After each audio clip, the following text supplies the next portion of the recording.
नमस्कार, प्रदेश के नंबर 1 और सबसे भरोसेमंद news channel India news Haryana में आपका स्वागत है। मैं हूं रोहित सावल। राज्यसभा चुनाव के नतीजे अब विवाद का सबब बन चुके हैं। आर.के. आनंद की शिकायत को लेकर सियासत जोर पकड़ चुकी है। आरोप प्रत्यारोप का दौर जारी है। कांग्रेस ने चुनाव आयोग में मतदान के दौरान धांधली की शिकायत दर्ज करवाई है।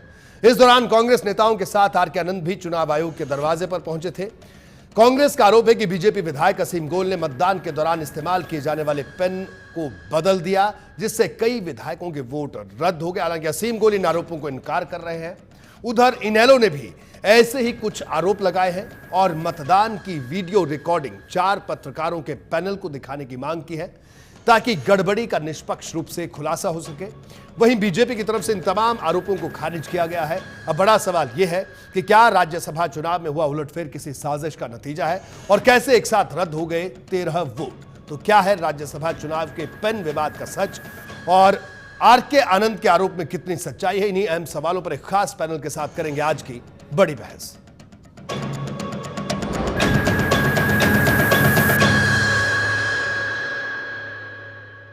जी हां, तो आइए जल्दी से बड़ी बहस के बड़े सवालों पर एक नजर डाल लेते हैं। क्या है बड़ी बहस के तमाम बड़े सवाल? आपके सामने एक एक करके तमाम सवाल हैं। क्या राज्यसभा चुनाव में हुआ उलटफेर किसी साजिश का नतीजा? यह पहला बड़ा सवाल बड़ी बहस का। और कैसे एक साथ रद्द हो गए 13 वोट और 14वां वोट रणदीप सुरजेवाला का था, जिसको कि घोषित किया गया था कि वोट रद्द हुआ है। एक और सवाल कि क्या है राज्यसभा चुनाव के पेन विवाद का सच? ये भी अहम सवाल उठ रहा है। आर.के. आनंद के आरोप में कितनी सच्चाई है, यह भी बड़ा सवाल उठ रहा है।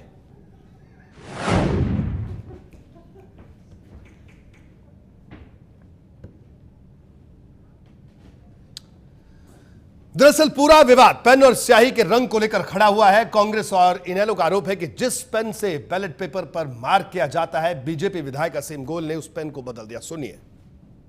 असीम गोयल को रोक के रखना शक की सुई है। असीम गोयल वहीं पे था सुबह 9 बजे से लेकर के, आप लोगों ने भी देखा होगा, आपको भी कहीं ना कहीं मिला होगा उसके अंदर। वो वहीं था और उसने वोट तब तक कास्ट नहीं किया जब तक कांग्रेस के लोग वोट डालने नहीं आए।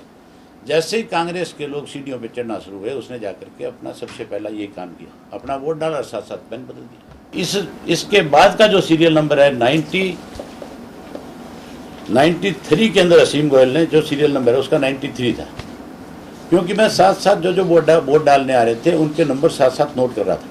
मेरा 21 से शुरू हुआ है, तो 21 से शुरू होगा तो 110 पे जाके खत्म होगा 90 पे। हाँ, ये 90 वोट बनेंगे। तो जब 93 असीम गोयल का था, जेपी वाला भी बता देता हूँ सीरियल नंबर जो जयप्रकाश का सीरियल नंबर है 107। उसके बाद जो 3 वोट डले 108 पे डला है कुलदीप का, 109 पे गीता बुट्टल का, 110 पे कैप्टन अभिमन्यु का। 73वें नंबर पर जब असीम गोयल आते हैं, उन्होंने ये पेन बदला है। 5 मिनट तक वो अंदर कार्रवाई करते रहे और इस तरीके से उसके बाद की जो हमारी 12 वोटें हैं वो इनवैलिड हुई और वो इतना सिमिलर पेन का इस्तेमाल किया, पूरी रेकी की गई है। और मैं समझता हूं कि मिली भगत के बिना इतना बड़ा हादसा नहीं हो सकता था, इतनी बड़ी साजिश नहीं कामयाब। इस पूरे प्रकरण में कांग्रेस में भी अलग अलग मत दिखाई दे रहे हैं। चुनाव के नतीजे आने के बाद आर.के. आनंद की तरफ से कांग्रेस के कुछ विधायकों पर की गई प्रतिक्रिया पर कांग्रेस विधायक करण सिंह दलाल ने तीखा विरोध जाहिर किया। सुनिए। श्री आर.के. आनंद जी का एक बहुत ही छोटेपन की बात उन्होंने कही। उन्होंने हमारा वोट भी लिया और वोट लेने के बाद खुद जो आईएनएलडी पार्टी है और उसके जो नेता हैं श्री अभय सिंह चौटाला, उनकी साजिश के शिकार वो बने और दोषारोपण जो उन्होंने हमारे ऊपर किया है, तो उसका मुझे खुद को बहुत बुरा लगा है। और इसका कानूनी एक ही तरीका है कि मैंने फैसला किया है कि मैं चंडीगढ़ की अदालत में श्री आर.के. आनंद और श्री अभय सिंह चौटाला के खिलाफ क्रिमिनल डेफेमेशन दावा दायर करूंगा। कांग्रेस के नेता करण दलाल कह रहे हैं आप पे मानहानि का केस करेंगे। करें ना, मैं तो शुक्र करूँ उनका करेंगे।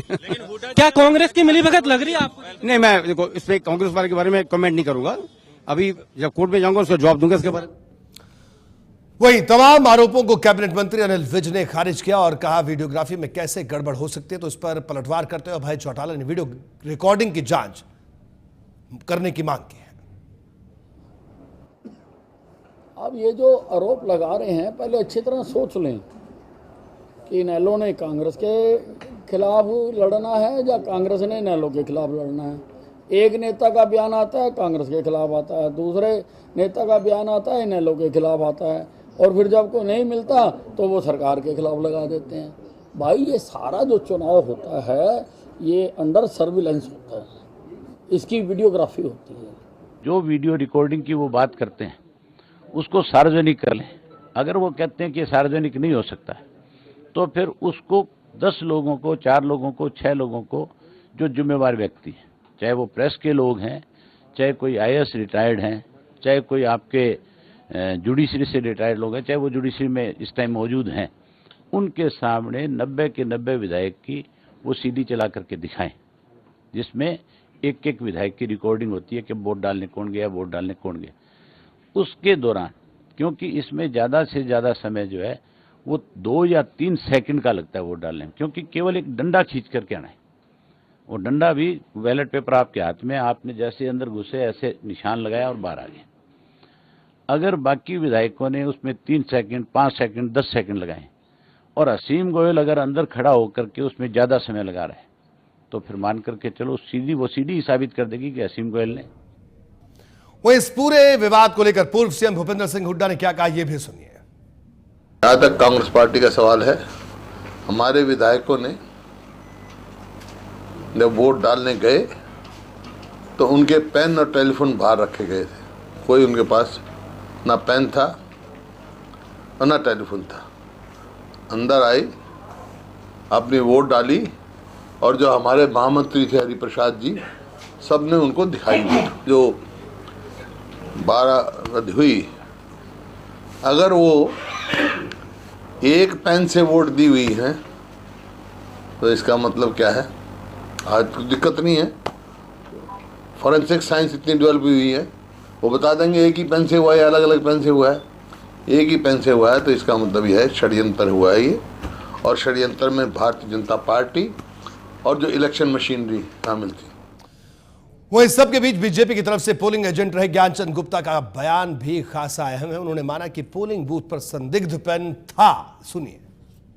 ये तो पेन की जो कंट्रोवर्सी है, ये तो कहीं ना कहीं मुझे नहीं लगता कि कहीं हमारी, क्योंकि एक बार जब शुरू में हुई थी तो उस टाइम एक बात आई थी कि ये पेन जो वहाँ पर पड़ा पाया गया था, जब हमारी वोटिंग डलने लगी थी तो किसी ने शायद मिसगाइड करने के लिए हमारे वोटर्स को डाल दिया हो, लेकिन वो हमारे अध्यक्ष जी ने, सुभाष बराड़ा जी ने उसी टाइम पॉइंट आउट किया और उसको पेन को उसी के हटाए। बिल्कुल, मैं चाहूंगा कि ज्ञानचंद गुप्ता साहब का बयान एक बार आप फिर सुनिए, क्योंकि बेहद अहम ये बयान भी है। ये तो पेन की जो कंट्रोवर्सी है, ये तो कहीं ना कहीं मुझे नहीं लगता कि कहीं हमारी, क्योंकि एक बार जब शुरू में हुई थी तो उस टाइम एक बात आई थी कि ये पेन जो वहाँ पर पड़ा पाया गया था, जब हमारी वोटिंग डलने लगी थी तो किसी ने शायद मिसगाइड करने के लिए हमारे वोटर्स को डाल दिया हो, लेकिन वो हमारे अध्यक्ष जी ने, सुभाष बराड़ा जी ने उसी टाइम पॉइंट आउट किया और उसको पेन को उसी के हटाए, रिमूव कर दिया गया था वहाँ। ये तो आपने ज्ञानचंद गुप्ता साहब की बात भी सुनी। हमारे साथ कुछ खास मेहमान आज मौजूद रहेंगे चर्चा में। मूलचंद शर्मा साहब जुड़ेंगे, विधायक हैं, हमारे साथ जुड़ेंगे कुछ ही देर में। लेकिन अभी सबसे पहले करण सिंह दलाल साहब हमारे साथ जुड़े हैं, कांग्रेस के वरिष्ठ नेता हैं। आपने सबके आरोप सुने, सबके बयान सुने, दलाल साहब के बयान भी सुने। हैरानी इस बात की होती है कि हमारे प्रदेश में सीधी बात बोली जाती है, जनता भी बिल्कुल सीधे सीधे बात करते हैं, सीधे समझ जाती है, लेकिन सियासत हमारे प्रदेश की उतनी पेचीदा है। अब आप सोचिए साहब, ना बीजेपी की गलती, ना कांग्रेस की गलती, ना INLD की गलती, ना निर्दलीय विधायकों की गलती, गलती एक पेन की। अब साहब ये पेन किसने रखा, इसका जवाब किसी के पास नहीं है। सब लोग अपने अपनी तरह से बयान दे रहे हैं। बहरहाल करण सिंह दलाल साहब, आपका स्वागत है इंडिया न्यूज हरियाणा में।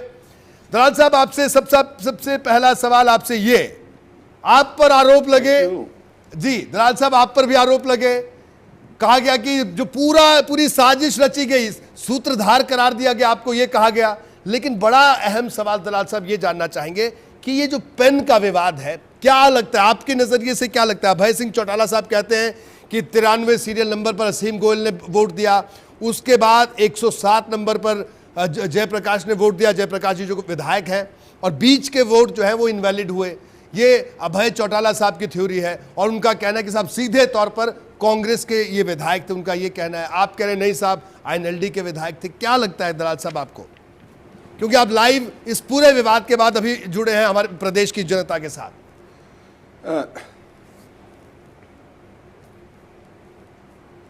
रोहित जी, सबसे पहले तो मैं इस बात के लिए बहुत अफसोस जताता हूं कि 2.5 करोड़ हरियाणा प्रदेश के लोगों को जो भी इस गंदगी में सरकार या विधायक शामिल थे, उनकी वजह से जो शर्मिंदा होना पड़ा है, उसके लिए मैं अफसोस जाहिर करता हूं।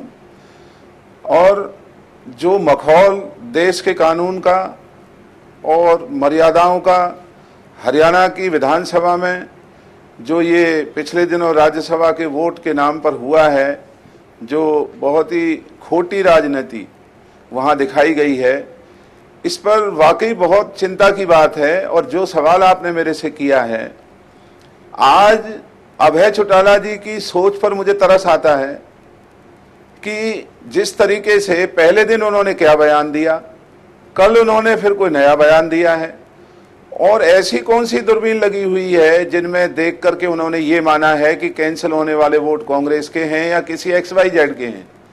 ये बातें साजिश से होती हैं। हरियाणा में बीजेपी की सरकार है, विधानसभा में उनका स्पीकर है, उनकी हुकूमत है। रोहित जी, क्या सरकार की मिली भगत के बिना ये संभव है कि कोई पेन और स्याही बदल दे? अभी गुप्ता जी को आपने भी सुना, वो कह रहे थे कि वहां जब हमारे MLA वोट डाल रहे थे तो भी पेन आया। इलेक्शन चुनाव कराने की प्रक्रिया में जी ये पहली शर्तें होती हैं कि जब MLA दाखिल होते हैं तो सबसे पहले उनकी जेब और उनके पूछा जाता है कि आपके पास कोई पेन या पेंसिल तो नहीं, अगर है तो बाहर रख दीजिए। जब कांग्रेस के विधायक गए हैं वहां, हम 12:30 बजे पहुंचे, हमारे से तो पेन और मोबाइल तक बाहर इन्होंने लिए, और उससे पहले ये खुद मानते हैं कि वहां पेन भी इनको मिला है। तो दूसरा मेरा सवाल है, जो RK आनंद जी हैं, सुप्रीम कोर्ट के लॉयर हैं, चाहे उनके ऊपर दाग लगे हुए हैं लेकिन फिर भी वकील हैं, और वो INLD के श्री अभय सिंह चौटाला सवेरे 9 बजे से और 5 बजे तक वहां बैठे रहे। जब ये सारी बातें हो रही थी, इन्होंने क्यों नहीं एतराज किया? इनकी आंखों के सामने एक ही कमरे में सारा खेल हो रहा था जी। ना तो RK आनंद ने खड़े होकर के इतराज किया कि ऐसा क्यों हो रहा है, ना अभय सिंह चौटाला जी ने इतराज किया कि ऐसा क्यों हो रहा है। आज अभय सिंह चौटाला जी जो बैलेट पेपरों का नाम लेकर के बता रहे हैं, ये बैलेट पेपर का नाम कैसे ले सकते हैं? ये सीक्रेसी होती है बैलेट पेपर की। जब तक किसी अदालत के अंदर और चुनावी याचिका दायर नहीं की जाएगी, वहां सारा रिकॉर्ड नहीं मंगा करके देखा जाएगा, तब तक कोई भी ये नहीं कह सकता कि पढ़ने वाला वोट किस विधायक का था। और आज स्पष्ट तौर पर यह नजर आता है कि पिछले 1.5 साल से ही नहीं, पिछले 15-20 सालों से, जब से हरियाणा बना है, लोकदल और बीजेपी मिलकर के हरियाणा में हुकूमत करते आए हैं। आज चाहे अलग अलग हैं लेकिन फिर भी मिलकर के ही राजनीति कर रहे हैं। दलाल साहब, एक अहम सवाल, माफी के साथ आपको रोक रहा हूं बीच में, एक अहम सवाल। चलिए ठीक है, आपका, आपने जो केवल ये है जी, आपका इतराज, RK आनंद को वोट कांग्रेस के विधायक नहीं देना चाहते थे जी, और हम सरेआम विरोध करते रहे, और सबसे ज्यादा मैंने विरोध किया जी, क्योंकि चौटाला जी के परिवार से लड़ने का साहस किया तो मैंने किया।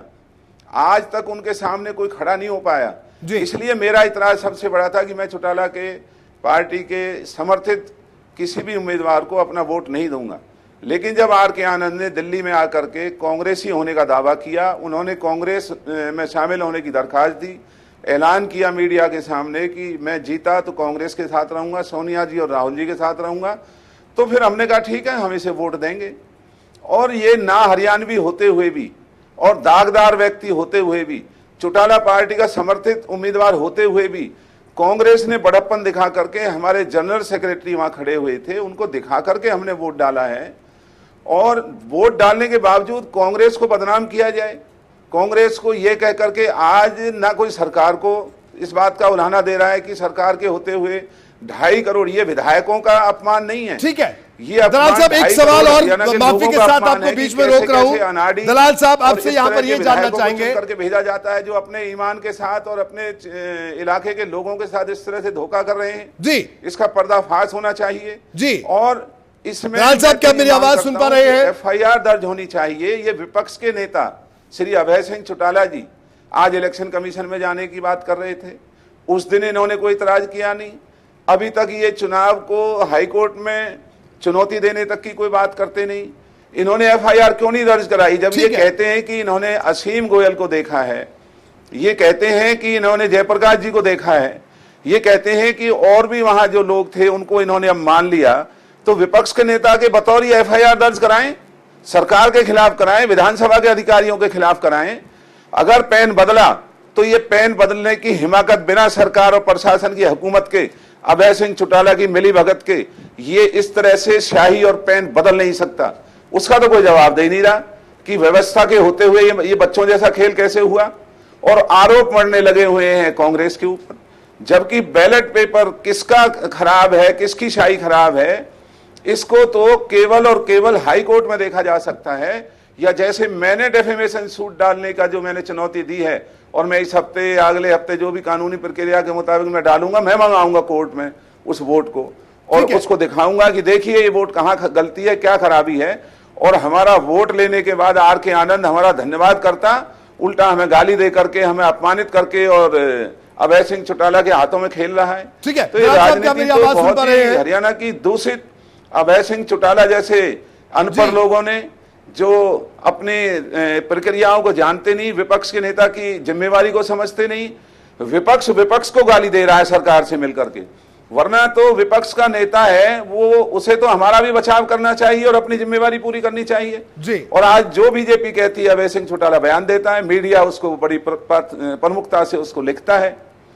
तो ये जो सारी बातें हैं, आज हरियाणा में जो हमारी नई पीढ़ी है वो क्या हमसे सबक लेगी कि हरियाणा में पहले ही हरियाणा की इतनी बदनामी हुआ करती थी।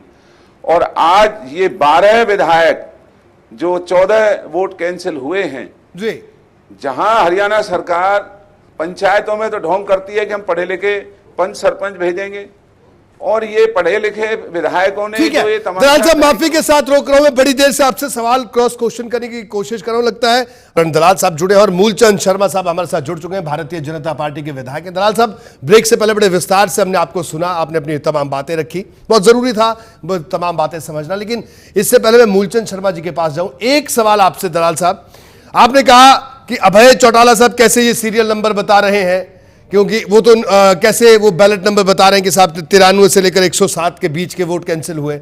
लेकिन ये बात तो आपके प्रदेश अध्यक्ष ने भी कही, आज मीडिया से उन्होंने बात की कि हमने तो चुनाव आयोग को बताया कि किस तरह से कांग्रेस के वोट जो है रद्द हुए।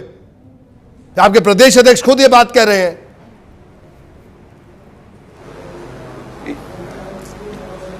इसमें रोहित जी, मैं एक बहुत कड़वी सच्चाई कहना चाहूंगा जो हरियाणा के प्रदेश के लोगों को मालूम होनी चाहिए जी। जब काउंटिंग हो रही थी जी, आप मेरी बात सुन रहे हैं? जी जी मैं सुन रहा हूं, दलाल साहब बोलिए। ना तो वहां कांग्रेस का कोई पदाधिकारी था जब काउंटिंग हो रही थी, ना तो कांग्रेस का कोई पदाधिकारी काउंटिंग हॉल में था जो इतराज करता,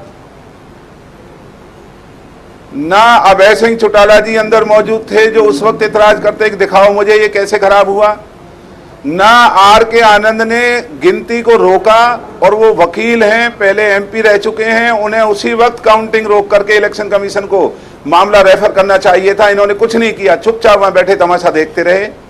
आज ये इतनी सारी बातें जो कह रहे हैं, उस दिन काउंटिंग में अगर ये कर देते तो ये दागदार होने से शायद हरियाणा बच जाता। उस दिन तो कोई भी नहीं बोला, काउंटिंग हॉल में कोई था ही नहीं जब गिनती हो रही थी जी।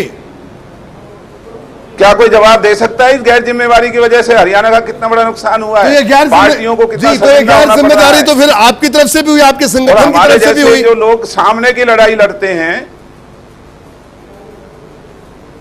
मैं मान तो रहा हूं, मैं कह रहा हूं, सबके लिए कह रहा हूं जी कि जब चुनाव की प्रक्रिया होती है, जब काउंटिंग हो रही थी, तो आप पता कीजिए कौन कौन सी पार्टी के नेता वहां बैठ करके एक एक वोट को इतराज करते। कानून है इतराज करने का, इलेक्शन काउंटिंग रुकवा करके इलेक्शन कमीशन से वास्ता रखते, वहां उनसे खबर लेते, उनको बताते।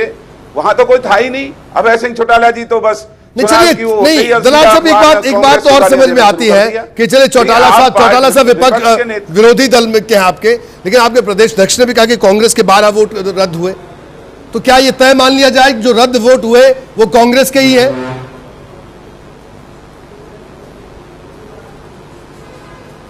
देखिए, जो ये बात कह रहा है कि कांग्रेस के 12 वोट रद्द हुए, वो उसकी कोई जलन हो सकती है।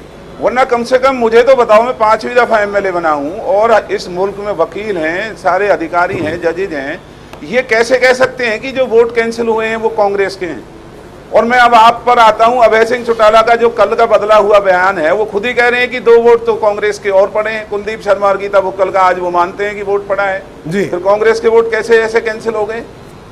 तमाशा बना रखा है। ये समझते हैं कि जो ये बोल देंगे हरियाणा के लोगों को बहकाने में नहीं दलाल साहब ठीक है, मैं दलाल साहब मेरा तो छोटी सी बात थी जो कि उस दिन चुनाव के दिन कोई अभय सिंह चौटाला ने इतराज नहीं किया। जी बिल्कुल। अब एक बार मूलचंद जी के पास में चलते हैं दलाल साहब। था अभय सिंह चौटाला वहां बैठे हुए थे। हाँ जी चलिए। बिल्कुल मूलचंद शर्मा जी के पास में चलते हैं, लेकिन सवाल ये है दलाल साहब की, ठीक है अभय चौटाला साहब ये बात कहें तो ठीक है समझ में आता है, हालांकि उन्होंने कहा था पूरे सबूतों के साथ बात रखेंगे, उन्होंने सीरियल नंबर तक गिनाए, लेकिन सवाल इसलिए भी उठा कि आपके प्रदेश अध्यक्ष खुद ये बात मान रहे हैं, तो हम ये समझना चाह रहे हैं कि क्या अब इसे ये मान लिया जाए कि एक ऑफिशियल स्टैंड है कि साहब 12 वोट जो रद्द हुए वो कांग्रेस के ही है? हम ये सिर्फ जानना चाह रहे थे। आपके पास आएंगे दलाल साहब, लेकिन उससे पहले मूलचंद शर्मा साहब से एक प्रतिक्रिया ले लेते हैं। मूलचंद शर्मा साहब, अभय चौटाला साहब का कहना है और कांग्रेस के भी कुछ लोग ये आरोप लगा रहे हैं कि साहब आपके विधायक ने पेन बदल दिया।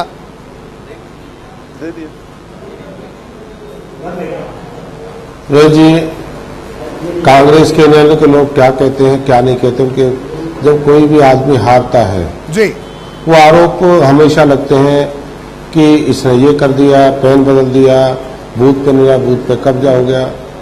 कांग्रेस के निर्णयों के वहाँ एजेंट थे, और एजेंट थे, उनको मना तो नहीं करा था किसी ने, वो सब लोग वहाँ विराजमान थे, कांग्रेस के लोग विराजमान थे, कांग्रेस का प्रदेश अध्यक्ष विराजमान था, अभय सिंह चौटाला जी विराजमान थे, रामपाल वाजरा जी, सिंधु जी विराजमान थे। तो वहां इस तरह का आरोप लगाना ठीक नहीं है कि बीजेपी के एमएलए ने पेन को बदल दिया, बीजेपी के लोगों ने ये कर दिया। बीजेपी के लोगों ने क्या करा है? बीजेपी के लोगों ने कोई भी ऐसा काम नहीं करा जो इस हरियाणा प्रदेश को, इस देश के सामने कोई झुकना पड़े जी। और भारतीय जनता पार्टी के सब लोगों ने कोई किसी आदमी को मना करा भी इनेलो के यहाँ नहीं रहेंगे, कांग्रेस के लोग यहाँ नहीं रहेंगे। ये कांग्रेस और इनेलो की आपस की है, आपस का इनका मतभेद है, क्यों किसने वोट दिया किसने नहीं दिया, इनकी आपस की लड़ाई है। और बीजेपी को कहां से लाके खड़ा करते हैं? अपनी लड़ाई स्वयं लड़े। बीजेपी वाले ने किसी पर आरोप लगाया है, बीजेपी वाले ने कहा है कांग्रेस वाले ने करे, इनेलो वाले ने करे, ये सब इनका अपना खेल है। ये जो इनका जो गठबंधन था ये अच्छा मूलचंद जी ये तो बता दीजिए कि जब आपने वोट डाला तो आपको कोई पेन वेन का आपको लगा कि कोई दिक्कत थी पेन की? हालांकि आप भी बैठे हैं, दलाल साहब भी बैठे, दोनों ने अपने बिल्कुल दोनों ने अपने दिल के करीब पेन लगाकर रखा है, तो मुझे तो लगता है कि आप लोगों को अब डर भी लगता होगा पेन से, हालांकि हमें बहुत मोहब्बत है पेन से। मेरे से 15 साल बड़ा है। मैंने अपना पेन और मोबाइल बाहर ही रखा, और मोबाइल और पेन को छोड़ के बाहर अंदर गया जहां मैंने वोट डाली, वहां पे एक पेन लगा हुआ था, जो पेन बंधा हुआ था टेबल के साथ, उसी पेन से मैंने वोट डाली।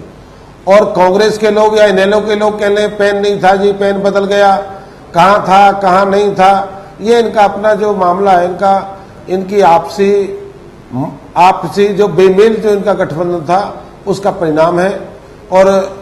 और ये आरोप लगाना भारतीय जनता पार्टी के असीम गोयल ने पेन बदल दिया जी, आपको ऑब्जेक्शन करना चाहिए था, वहां थे ये लोग सब, ये वोट हुई है, ये किसने वोट डाली है, ये किसकी वोट खराब हुई है, उस समय लोग कहां थे? उस समय कोई बाहर तो नहीं थे, भीतर थे सब लोग। करण दलाल जी करे नहीं थे, सब लोग भीतर थे, कांग्रेस के लोग भी अंदर थे, और अपने इनेलो के जो उनके वहां के जो एजेंट थे वो भी अंदर थे, और दूसरे लोग भी वहां अंदर थे जो इनके अपने दूसरे बना रखे थे। तो इस तरह की बात करना कांग्रेस और इनेलो के लोगों को ठीक है, लगता है कि इन्होंने पेन बदल दिया। क्या भारतीय जनता पार्टी की संस्कृति नहीं है पेन बदलना, वोट डालना, वोट चुराना, booth capturing? Bharatiya Janata party के उसका अपना संविधान, अपना सिस्टम है, उस सम्मान के साथ पूरे देश में अटल बिहारी वाजपेयी ने इस देश में एक वोट से सरकार गिर गई, उन्हें एक वोट को नहीं खरीदा था। दिल्ली में देखिए, दिल्ली में 4 वोटों की जीती, भारतीय जनता पार्टी ने दिल्ली में सरकार को उन वोटों को नहीं कराया। ये आरोप कैसे लगा सकते हैं हम पे? जो अटल बिहारी वाजपेयी ने देश के प्रधानमंत्री के पद को एक वोट कर दिया, ये कांग्रेस के लोगों की, इनेलो के लोगों की प्रवृत्ति रही आरोप प्रत्यारोप के दौर में। भारतीय जनता पार्टी का ना विधायक इस प्रवृत्ति का है, उनकी सोच, ठीक है, उनके विचार, उनके देश ठीक है मूलचंद जी, आपको माफी के साथ रुको। एक सवाल और दलाल साहब से ले लेते हैं यहां पर। दलाल साहब, आपको क्या लगता है, क्या आप भी पेन की थ्योरी पर आप भी हैं डटे हुए कि साहब इस पेन की वजह से ही सब गड़बड़ हुआ, या आपका कुछ और कहना है?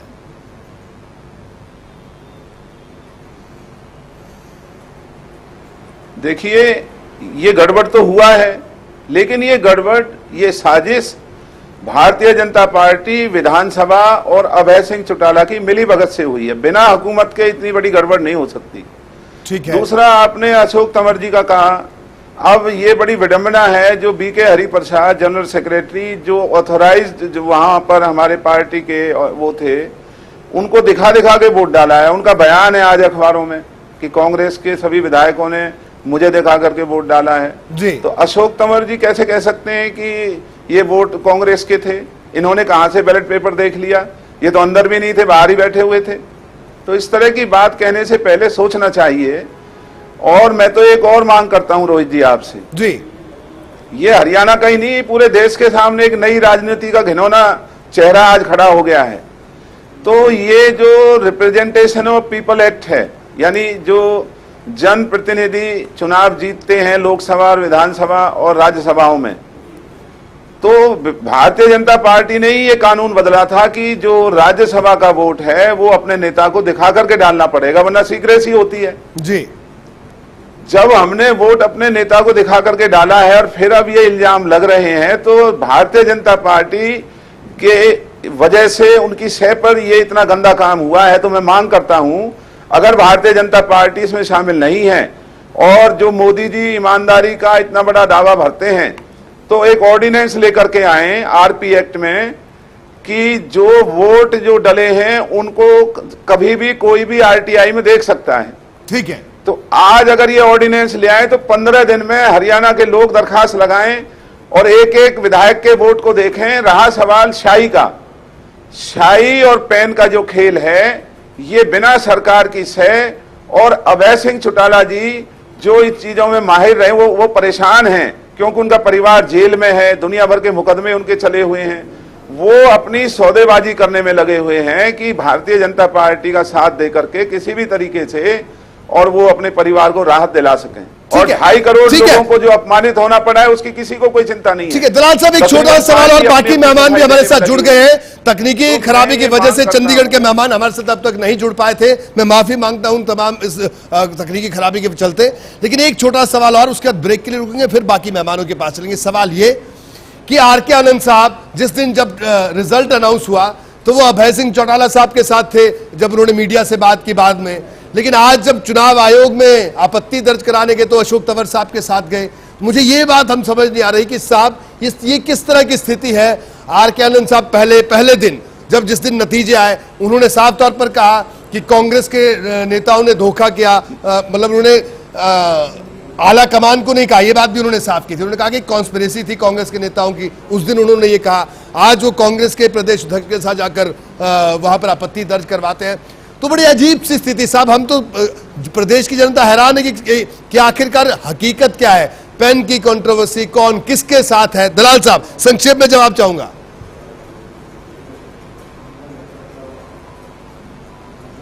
देखिए, हरियाणा में कांग्रेस की गुटबाजी की वजह से इस तरह की हरकतें होती रहती हैं और नुकसान पार्टी का होता है। लेकिन मैं रोहित जी, आपने बहुत अच्छा सवाल पूछा है। जो आर.के. आनंद हैं वो सीनियर एडवोकेट हैं, चाहे उनकी रेपुटेशन खराब है, और मैं उनसे पूछना चाहता हूं, जिस दिन इलेक्शन कमीशन चंडीगढ़ में बैठा हुआ था उस दिन तो इनकी मुंह में जबान नहीं थी। उन्होंने ना वोट का इतराज किया, ना उन्होंने कोई सिस्टम के ऊपर उंगली उठाई, और जहां वो आवाज अगर उठा देते तो शायद आज हरियाणा के लोगों की बदनामी ना होती। आज ये इलेक्शन कमीशन में जो गए हैं, मुझे तो इनकी डिग्री के ऊपर शक हो रहा है कि इनकी वकालत की डिग्री असली है या नकली है। इलेक्शन कमीशन क्या कर लेगा इसमें? जब नतीजा जाहिर हो चुका, रिजल्ट डिक्लेयर हो गया, उसके बाद अगर कोई प्रक्रिया है तो वो हाई कोर्ट में चुनाव को चुनौती देना है। ये इलेक्शन कमीशन का क्या ढोंग करने लगे हुए हैं साहब? ये तो आपके प्रदेश अध्यक्ष के साथ गए थे वो। आज भी सवाल चाहे प्रधानमंत्री के साथ जाएं, मुद्दा ये नहीं है। मुद्दा ये इलेक्शन कमीशन में क्या करने गए मुझे बताएं। मैं भी वकील हूं, जी। ये लोगों की आंखों में धूल झोंकने की आखिर क्यों ये कोशिश हो रही है? इलेक्शन कमीशन क्या कर लेगा इसमें? अब इलेक्शन कमीशन चंडीगढ़ में बैठा हुआ था, उस दिन इनके मुंह पे जबान नहीं थी, ना अभय सिंह चौटाला के मुंह में जबान थी, ना इस आर के आनंद के मुंह में जबान थी, ना वोटों की गिनती में कोई मौजूद था, ना इन्होंने इतराज उठाया, उस दिन चुनाव को रोक सकते थे। और आज ये मगरमच्छी आंसू बहाने के लिए दिल्ली में इलेक्शन कमीशन ठीक है, दलाल साहब माफी के साथ आपको रोक रहा हूं यहाँ पर है तो केवल और केवल हाई कोर्ट में। दलाल साहब आप हमारे साथ बने रहिए, मूलचंद जी आप भी हमारे साथ बने रहिए। और चंडीगढ़ से हमारे साथ वरिष्ठ पत्रकार यशवीर कादियान साहब जुड़ चुके हैं, रण सिंह मान साहब कांग्रेस के वरिष्ठ नेता जुड़ चुके हैं, रविंद्र ढुल भी हमारे साथ जुड़ चुके हैं, एनएलडी के नेता प्रवक्ता हैं। सबसे बात करें दो बयान, उसके बाद चर्चा को आगे बढ़ाते हैं। सुनिए क्या कुछ नेता प्रतिपक्ष अभय सिंह चौटाला और कांग्रेस के प्रदेश अध्यक्ष अशोक तंवर ने कहा। असीम गोयल को रोक के रखना शक की सुई है। असीम गोयल वहीं पे था सुबह 9 बजे से लेकर के, आप लोगों ने भी देखा होगा, आपको भी कहीं ना कहीं मिला होगा उसके अंदर, वो वहीं था। उसने वोट तब तक कास्ट नहीं किया जब तक कांग्रेस के लोग वोट डालने नहीं आए।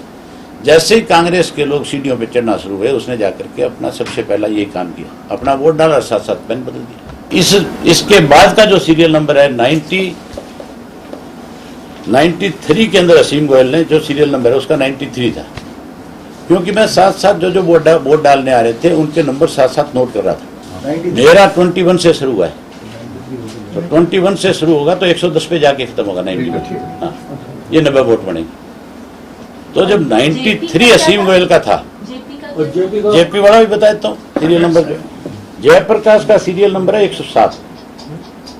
उसके बाद जो 3 वोट डले 108 पे डला है कुलदीप का, 109 पे गीता बुट्टल का, 110 पे कैप्टन अभिमन्यु का। 73वें नंबर पर जब असीम गोयल आते हैं, उन्होंने ये पेन बदला है, 5 मिनट तक वो अंदर कार्रवाई करते रहे और इस तरीके से उसके बाद की जो हमारी 12 वोटें हैं वो इनवैलिड हुई। और वो इतना सिमिलर पेन का इस्तेमाल किया, पूरी रेकी की गई है। और मैं समझता हूं कि मिली भगत के बिना इतना बड़ा हादसा नहीं हो सकता था, इतनी बड़ी साजिश नहीं।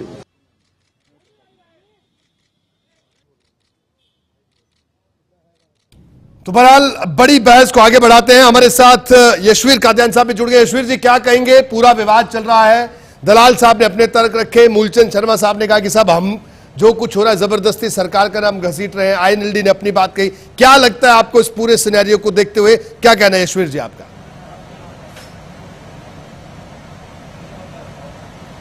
रोहित, मुझे लगता है कि ये जो राज्यसभा का चुनाव है इसमें हरियाणा के सभी 90 विधायक की बधाई के पात्र हैं, क्योंकि हरियाणा का बड़ा एक समृद्ध इतिहास रहा है कि समर्थन किसी के पास होता है और जीत कोई जाता है। ये पुरानी परंपरा है अपनी, और मुझे ये थोड़ा सा चिंता भी हुआ कि कहीं ऐसा ना हो इस बार ये परंपरा पे कलंक ना लग जाए, कोई दाग ना लग जाए। लेकिन ये वाकई ये श्रद्धा के पात्र हैं और हमारा सिर इन सारे विधायकों के चरणों में झुकता है कि जिन्होंने हमारी ये जो दल बदल वाली जो एक परंपरा है उसको कायम रखा है। एक तो ये बात मैं जरूर कहूंगा। दूसरा रोहित, इस बार खेल इतना ऊंचा खेला गया है कि बड़े बड़े जो लोग हैं, दिग्गज हैं, करण दलाल जी कानून के जानकार हैं, आप इनसे सुनोगे तो एक के बाद एक तर्कों की बौछार कर देंगे। बड़े बड़े वकील आर के आनंद साहब का एक अपना एक रुतबा रहा है, सुप्रीम कोर्ट तक वो फैसले अपने पक्ष में करवाने के लिए जाने जाते रहे हैं। और भाजपा में भी एक से एक दिग्गज है, कांग्रेस में एक से एक दिग्गज है, इनेलो में है। कोई भी ये बात नहीं डंके की चोट पे कह पा रहा कि बात वही है जो मैं कह रहा हूं। अब आप ये देखिए कि कई लोग ये कह रहे हैं कि फलाने जो वोट हैं वो रद्द हो गए हैं। इनके पास ऐसी कौन सी जादू की छड़ी है जो ये कह रहे हैं कि फलाने रद्द हो गए हैं? आप जब तक हाई कोर्ट ये ना कहे कि किस विधायक ने किसका वोट डाला और उसका मिलान ना हो विधानसभा सचिवालय के पास वो जो रिकॉर्ड है वो जो कि सील किया जा चुका है, जब तक उसका मिलान नहीं होगा तब तक तो ऐसे कोई दावा करता रहेगा। यशवीर जी मैं चाहूंगा कि आप दर्शकों को ये बताएं कि क्या ये मिलान मुमकिन है? चाहूंगा वो ये है, हाँ रोहित, ये मिलान मुमकिन है बशर्ते कि अदालत ये निर्देशित करे। और क्योंकि जो विधायकों को मत पत्र दिया जाता है उस पे एक नंबर होता है और उस रिकॉर्ड से अगर वो मिलान करेंगे तो ये पता लग सकता है। लेकिन अब वो स्थिति जा चुकी है, हमारे जो चुनाव आयोग की तरफ से जो नियम है उसमें ये भी है कि जब काउंटिंग हो रही होती है तब भी वो जो पोलिंग एजेंट हैं वो मिलान कर सकते हैं, वो ये देख सकते हैं कि किसका किसको वोट है, वहां पर भी है। और वो मतगणना को रुकवा भी सकते हैं, वो चुनाव आयोग को शिकायत भी कर सकते हैं।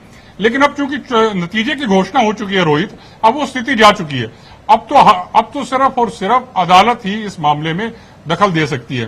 रोहित, मैं एक और दूसरी महत्वपूर्ण बात ये कहना चाहूंगा कि जिस तरह से राज्यसभा के चुनाव में विधायकों की खरीद फरोख्त होती है, खुली मंडी लगती है। आप ये देखें कि भाजपा के जो वरिष्ठ नेता हैं चौधरी बीरेंद्र सिंह जी, उनका बड़ा चर्चित बयान है कि 100 करोड़ में राज्यसभा की सीट बिकती है। आप ये देखिए कि धनाढ्य लोग ही वो क्यों राज्यसभा में जाते हैं। आप ये देखिए कोई चाय की जो ठेली लगा रहा है उसको क्यों नहीं पार्टियां टिकट देती, वो क्यों नहीं निर्दलीय उम्मीदवार के तौर पे फार्म भरता, तो उसके क्यों नहीं उसको समर्थन मिलता। तो खेल बड़ा साफ है।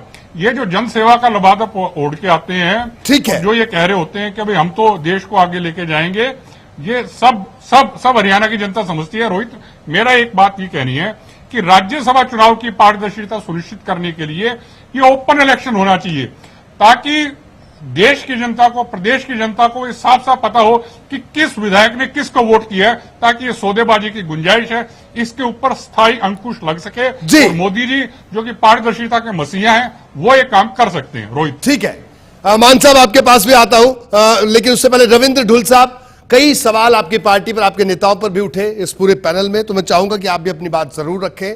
क्या कहना है अब आपका? जो ये विवाद सामने आया है, साहब, ये किसके है 12 वोट? कौन है ये 12 वोट? क्या कोई पेन की थ्योरी है? कौन सी थ्योरी है साहब? ये प्रदेश की जनता जानना चाह रही है।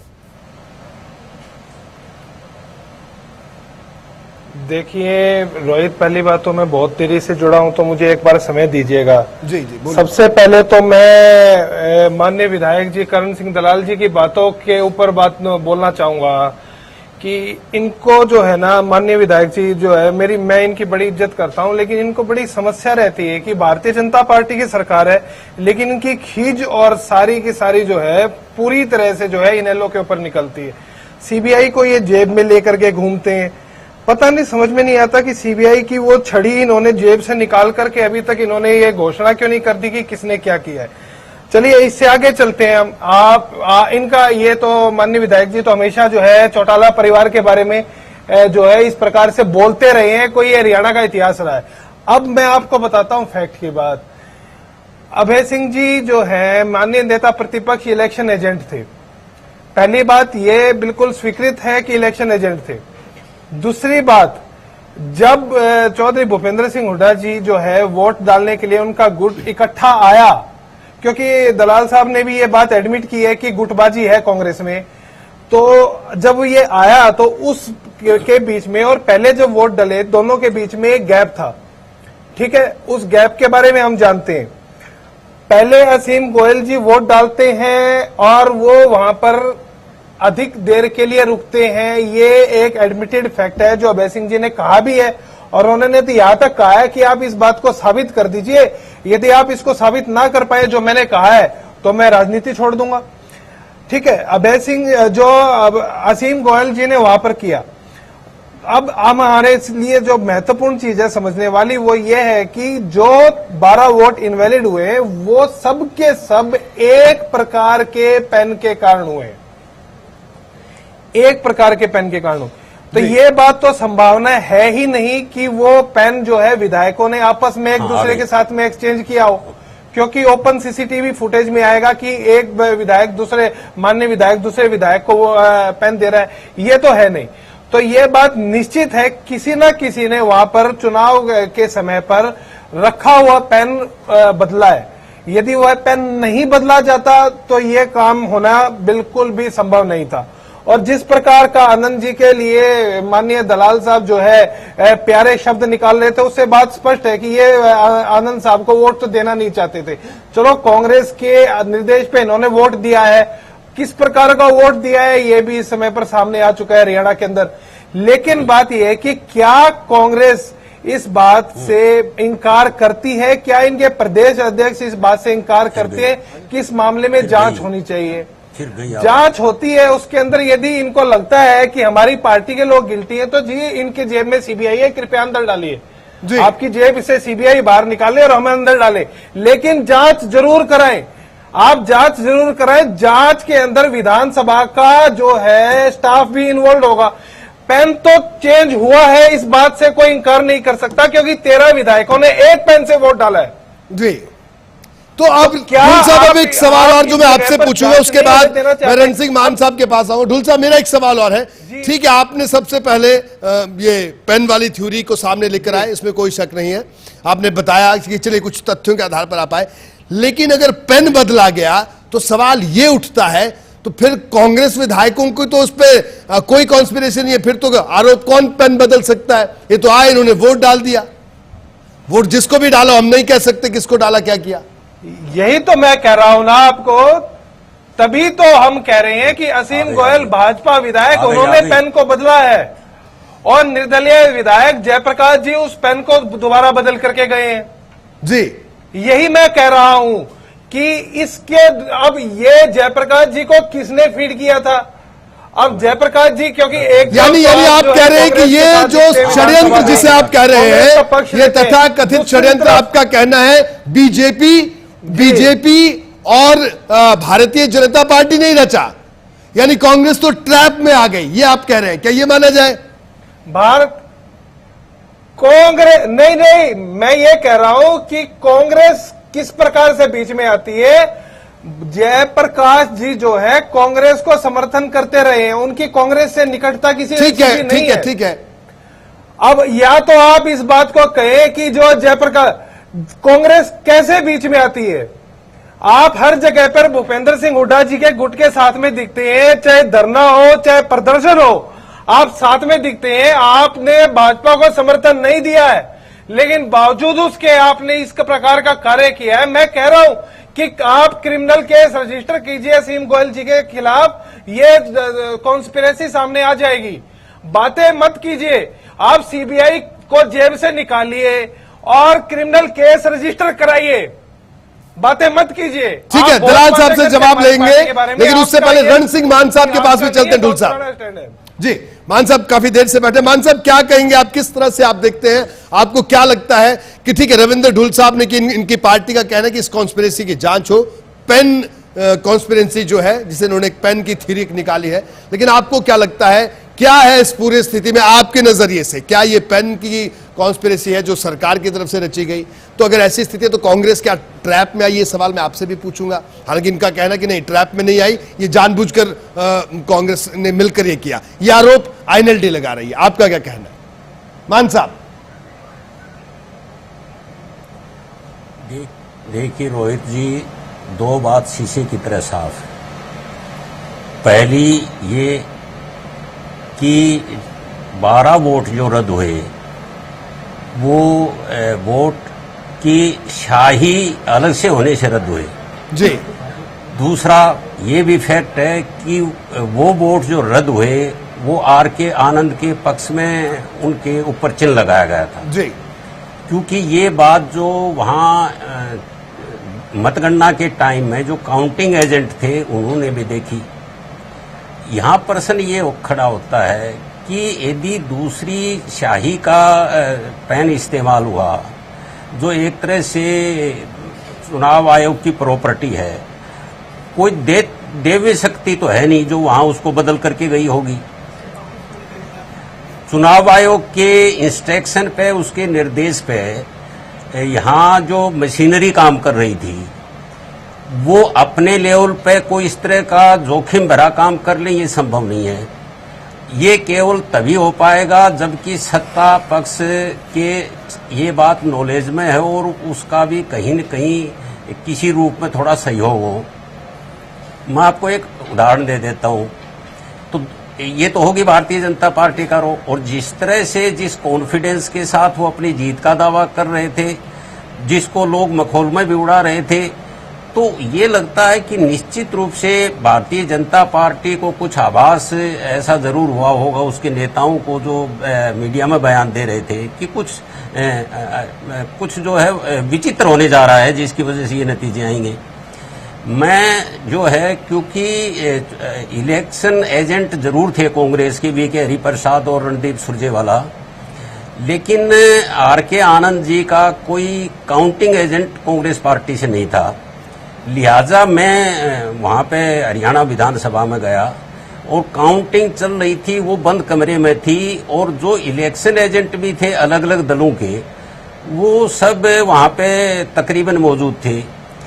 लेकिन इलेक्शन एजेंट के अलावा पार्टियों ने अपने काउंटिंग एजेंट बनाए हुए थे, तो वो बराबर वाले कमरे में थे जहां मैं भी उनके बीच में था। बार बार कविता जैन ने कम से कम 4 बार ये रिपीट किया कि ये दूसरा पेन क्या था। पूछा किसी ने कि आपको क्या पता, बोले मैंने देखा दूसरा पेन। तो कभी यानी पेन की अदला बदली हुई, किस तरह पर हुई, किसने वोट डाली, किसने नहीं डाली, किसने खाली रख लिया, ये मैं देखिए बहुत यूं कोई अपनी बात अपना ज्ञान बढ़ाने के लिए कुछ बोले, ये संभव नहीं है कि कोई इलेक्शन की मतगणना के टाइम में कोई काउंटिंग एजेंट ये पता लगा ले बिल्कुल एक ऑथेंटिक कि ये फला आदमी का वोट है जिसमें ये रिजेक्ट हुआ, या फला आदमी का है जिसमें ये स्याही इस्तेमाल हुई। ये उसके बाद जांच के बाद में ही पता चलता है कि ये वोट पता लगाया जा सकता है। ठीक है मान साहब, तो उसमें जब उन्होंने ये कहा तो इस देर में जब गिनती, मैं एक पूरी कर दूं, लेट मी कंप्लीट फर्स्ट। जी जी बोलिए बोलिए बोलिए। इसी बीच में आर.के. आनंद जी का फोन आता है अभय चौटाला जी को जी, और उन्होंने ये बोला कि 14 वोट जो हैं वो रिजेक्ट हो गए हैं और 12 जो वो उन्होंने कहा कि तो फिर तो 16 हो गए होंगे। बोला नहीं, उन 2 जो पहले रिजेक्ट हो गए उन समेत 14 हुए हैं। तो उस टाइम यदि सीरियसनेस होती अपने कैंडिडेट की और जिताने के लिए मलाल होता कि ये उनकी हार नहीं होनी चाहिए, तो निश्चित रूप से उसमें विरोध दर्ज किया जाना चाहिए था। वो काउंटिंग जो हो रही थी उसको रुकवाने का होना चाहिए, नहीं तो इलेक्शन कमीशन है उसकी परमिशन से ही तो गिनती शुरू हुई और उसकी परमिशन से ही रिजल्ट अनाउंस हुआ। तो वो मौका था कि विरोध दर्ज करवाते कि आप कृपया, हमारा विरोध जो है इस बात को लेकर के है कि जो 12 मत रिजेक्ट हुए हैं उसमें कोई न कोई षड्यंत्र है, घपला है, इरेगुलरिटी है और आप अभी चुनाव नतीजा डिक्लेयर मत कीजिए। ठीक है, ये करने की बजाय सीधे जाकर के, चूंकि पूरा मीडिया था इस वेट में था कि इलेक्शन के नतीजे क्या होते हैं, अभय चौटाला बाहर गए और उन्होंने बिल्कुल जैसे टारगेट बनाया हुआ था कि कोई ऐसा मौका है मैं कांग्रेस को लपेटूं, तो उन्होंने अपनी बात जो कह दी, हालांकि वो उन्होंने लपेट दिया और लपेटे में क्या पा गए, ये बड़ा सवाल है। मान साहब अब मैं माफी के साथ रोकूंगा, वक्त थोड़ा सा कम है, मैं इतना जरूर गुजारिश करूंगा कि हम 5 मिनट का वक्त बड़ी बहस को और एक्सटेंड करेंगे, क्योंकि ताकि विषय पूरा आ जाए, अगर मेहमानों को कोई आपत्ति ना हो, ताकि विषय पूरा जनता के सामने रख सके।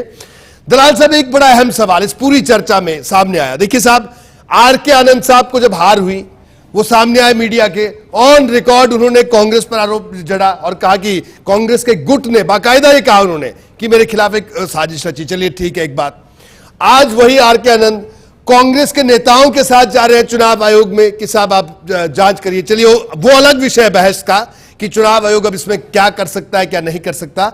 तो हम ये जानना चाह रहे हैं साहब कि कांग्रेस की अगर उनके मुताबिक अगर वो कांग्रेस ने उनके साथ षड्यंत्र रचा, तो कांग्रेस के नेताओं के साथ वो उसी षड्यंत्र की जांच कराने जा रहे हैं।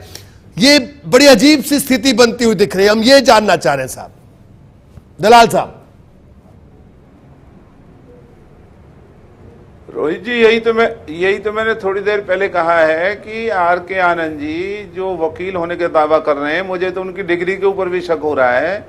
जैसा मान साहब ने कहा और जो हमारे लोकदल के भाई हैं उन्होंने भी कहा, जब काउंटिंग हो रही थी ये वहां खुद मौजूद थे, इन्होंने वहां क्यों नहीं इतराज किया? उस वक्त इन गिनती को रुकवाते और चुनाव इलेक्शन से वहां ये गुहार करते कि मेरे साथ ये ज्यादती हो रही है, ये इस तरह से हेराफेरी यहाँ पर हुई है, शाही का बदलाव हुआ है। ना इन्होंने लिख करके वहां कुछ दिया, ना इतराज किया, ना अभय सिंह जी ने किया और कांग्रेस का भी वहां कोई नहीं था और भी किसी पार्टी का कोई वो नहीं था, वहां तो किसी ने कुछ कहा नहीं। और आज पार्टी विधायकों पर शिकायत आरोप लगा रही है, विधायक पार्टियों पर आरोप लगा रहे हैं। सारे हरियाणा के 2.5 करोड़ लोग वो शर्मिंदगी महसूस कर रहे हैं कि इस प्रदेश के अंदर क्या होना चाहिए था और ये क्या हो रहा है। और वो भी जो चुने हुए 2-2 लाख लोगों के नुमाइंदे जिनके ऊपर हरियाणा के सम्मान को सुरक्षा देने का, हरियाणा की तरक्की, बेरोजगार नौजवानों को रोजगार देने का, और एक विधायक अपने इलाके में, प्रदेश में एक आदर्श आदमी के रूप में होता है। और आज विधायकों की गरिमा को भारतीय जनता पार्टी और अभय सिंह चौटाला की पार्टी ने रौंद दिया पैरों तले और आज मगरमच्छी आंसू बहा रहे हैं। ये कौन सा इनका इखलाक है और कौन सा ये कानून आज इलेक्शन कमीशन में क्या लेने गए हैं? वहां जिस दिन इलेक्शन कमीशन चंडीगढ़ में था वहां क्यों नहीं बोले? क्यों नहीं लिख करके दिया, क्यों नहीं इतराज किया, क्यों नहीं इन्होंने आज तक ये बयान दिया कि मैं एक चुनावी याचिका हाई कोर्ट के अंदर दायर करूंगा और उसमें बाकायदा भ्रष्टाचार के आरोप लगा करके सरकार को पार्टी बनाएं, विधायकों को पार्टी बनाएं, विधानसभा को पार्टी बनाएं और एक याचिका हाई कोर्ट में दायर करें और उसमें हम सब इनका समर्थन करेंगे। हम भी अपने अपने एफिडेविट देंगे कि इसकी जल्दी से जल्दी इसकी कार्रवाई इसकी अमल में लाई जाए।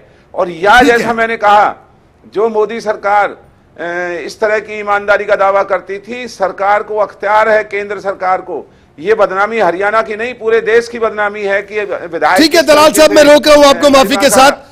मूलचंद शर्मा जी आपके पास आऊंगा। मूलचंद शर्मा जी, अभी तक जो ये लड़ाई थी, कल तक अगर बात करें, ये कांग्रेस वर्सेस एक तरह से आईएनएलडी ने आरोप लगाया कि साहब ये 14 वोट इनके रिजेक्ट हुए। वो अलग बात है कि कांग्रेस भी आज ये कह रही कि जो 12 वोट हमारे रिजेक्ट हुए, हमारे शब्द का इस्तेमाल किया गया था उस बयान में, जो बाइट हमने आपको सुनाई प्रदेश अध्यक्ष की। तो ये तमाम बातें थी, लेकिन मूलचंद जी अब बड़ा सवाल ये उठता है कि पेन की जो थ्योरी आई है, देखिए हम बड़े निरपेक्ष होकर अगर इस बात को देखें, अगर नेता प्रतिपक्ष ये आरोप लगा रहे हैं कि साहब पेन की कंट्रोवर्सी हुई है और उन्होंने उसके कई आधार भी गिनाए और उनके इस आरोप को जो बल देती हुई चीजें हैं, वो कांग्रेस के तमाम जो लोग हैं वो भी अपने अपने बयान दे रहे हैं कि साहब हाँ पेन को लेकर कई तरह की बातें, और सुबह से जिस तरह से वोटिंग के दौरान पेन को लेकर जो कंट्रोवर्सी, या मान साहब ने बताया पेन को लेकर जो चर्चा हो रही थी, तो साहब ये पेन का मसला तो जरूर है।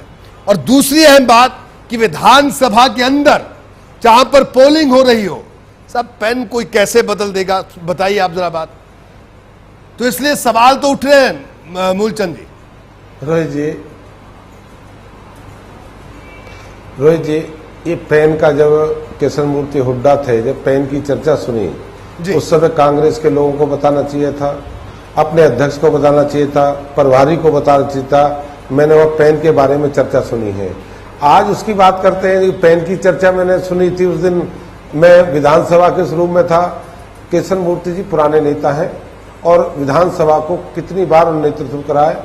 और मैं एक बात कहना चाहता हूं, भारतीय जनता पार्टी में इस तरह का कोई संस्कार नहीं है कि भारतीय जनता पार्टी इस तरह के पेनों को बदले या इस तरह की जीत हासिल करे। तो ये लड़ाई कांग्रेस इनेलो के लोग ये तय करें, ये गलती किसकी है, किसने गलती करी है और कौन लोगों ने करा है। क्या उनको पता नहीं था, क्या उनको ट्रेनिंग नहीं थी, क्या उनको इस पता नहीं था पेन भी वहां रखा, उससे लगाना है। तो भारतीय जनता पार्टी का कोई विधायक इस तरह के नहीं का, मैं भी उसमें रूम में था, वही पेन था, उसी पेन से हमने भी निशान लगाया। तो इस तरह की बात करना, एक लड़ाई भारतीय कांग्रेस के लोग भारतीय जनता पार्टी पे इस तरह का आरोप लगाते हैं कि कीचड़ का, इसको हम कतई इस बात को खारिज करते हैं। ये अपनी लड़ाई लड़े, कानूनी क्यों लड़ाई लड़ते हैं, कानूनी लड़ाई लड़े, ये सीधे तौर पे मूलचंद शर्मा जी का कहना है कि अगर आपके दावों में हकीकत है, कानूनी लड़ाई लड़े। एक छोटे से ब्रेक के लिए यहां पर रुकूंगा, ढुल साहब आपके पास आऊंगा। 5 मिनट का वक्त और है हमारे पास, हम अपने तमाम वक्ताओं से उनका फाइनल कमेंट जरूर लेंगे। आज की बड़ी बहस का वक्त हमें बढ़ाना पड़ा क्योंकि मसला बहुत गंभीर था। ब्रेक के लिए रुकेंगे, ब्रेक के बाद जल्द हाजिर होंगे।